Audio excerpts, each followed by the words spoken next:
bowling has been played for a very long time. A German historian by the name of William Peel asserted that bowling began in his country at about 300 AD. There is also evidence that some form of bowling was in vogue in England in 1366 when King Edward III allegedly outlawed it to keep his troops focused on archery practice. There were versions, much like the most common form played today, that focused on throwing a ball at pins, but also versions where the ball was thrown at specific objects as well. Bowling has not just been for sport, but also has been a part of religious practices. During the 3rd and 4th centuries, bowling was a religious ceremony for determining absence of sin. German parishioners had to roll or throw an object at a pin to avoid performing an act of penance. Dutch colonists brought bowling to America in the 17th century. The game consisted of 9 pins set in a triangle. It was regularly played in an area of New York City still known as Bowling Green. Even then, it was played outside. Indoor bowling became popular in the mid-19th century after the introduction of indoor lanes in New York in 1840. On September 9, 1895, at Beethoven Hall in New York City, the American Bowling Congress was born. Women had been bowling in the latter half of the 19th century, but the American Bowling Congress was only for men. In 1917, the Women's International Bowling Congress was born in St. Louis, however. Encouraged by proprietor Dennis Sweeney, women leaders from around the country participating in the tournament decided to form what was called the Women's National Bowling Association. The 1900s also brought innovations in materials used in the game. Beforehand, balls were made of hard wood and people had to set up pins and return balls by hand. The 1950s also brought television coverage of bowling, which increased popularity and led to the establishment of leagues across the country, most of which consisted of male participants. Despite the fact that women have been participating in bowling since the 1900s, it wasn't until 2010 that Kelly Kulick became the first woman to win a Professional Bowlers Association Tour title.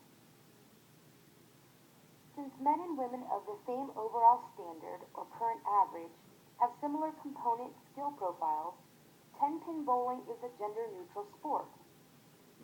And yet, the majority of professional and elite players have been males. One cannot help but think that this may have more to do with society's view of the ideal woman than with physical ability. It has long been the opinion that women were more delicate and fragile than men due to the fact that their bodies tended to be more narrow and slender. This perception was believed to make running, throwing, striking, and climbing activities more difficult for her than the average male. The ensuing conflict between the stereotypic views of femininity and a woman's desire to pursue non-traditional leisure interests arose the female apologetic.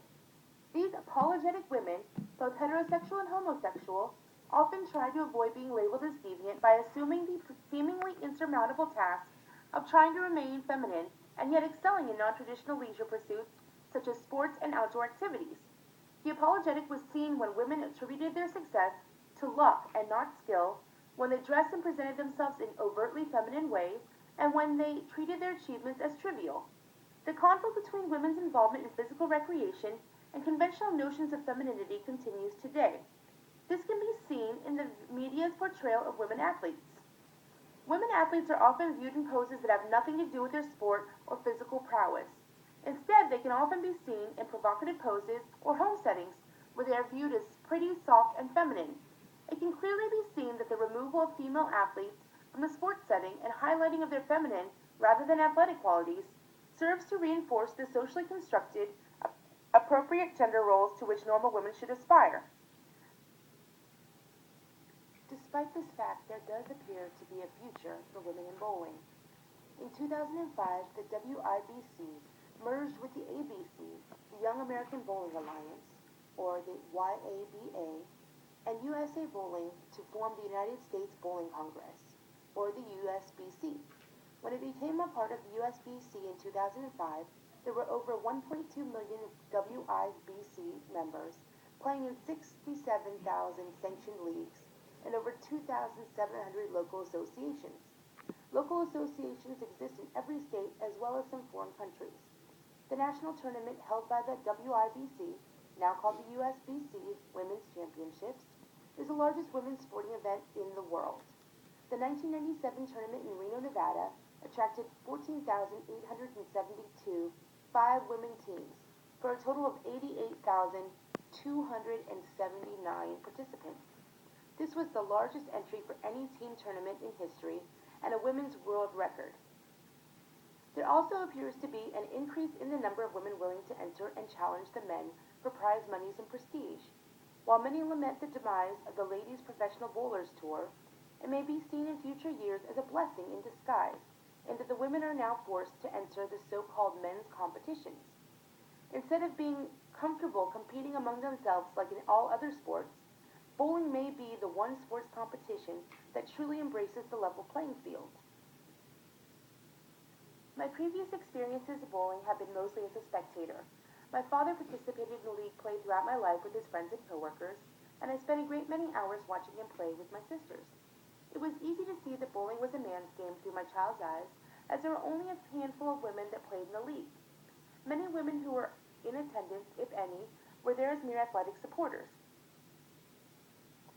I have played many games over the course of this assignment, and have felt that, while it initially appears to be somewhat straightforward, bowling can be a very challenging sport. It can be quite hard to knock all of the balls down at once in what is called a strike, or in two rolls, a spare, and one cannot merely hurl the ball down the lane and expect to gain a high score. With instruction for 3 of the 5 weeks, I was able to get to the point where I could consistently knock down an average of 8 pins per frame, with some of the spares and strikes interspersed within. I felt a great sense of accomplishment and had a great amount of fun. I plan to continue to play and feel that there are a great number of benefits that can be gained from this sport. It has been said that there is a correlation between participation in sports and self-esteem and feelings of self-worth for some girls and women. And sports and fitness activities can be liberating for women because they defy cultural stereotypes of women as passive and weak. My experiences would lead me to agree with this discussion, and I hope to further test it with more bowling.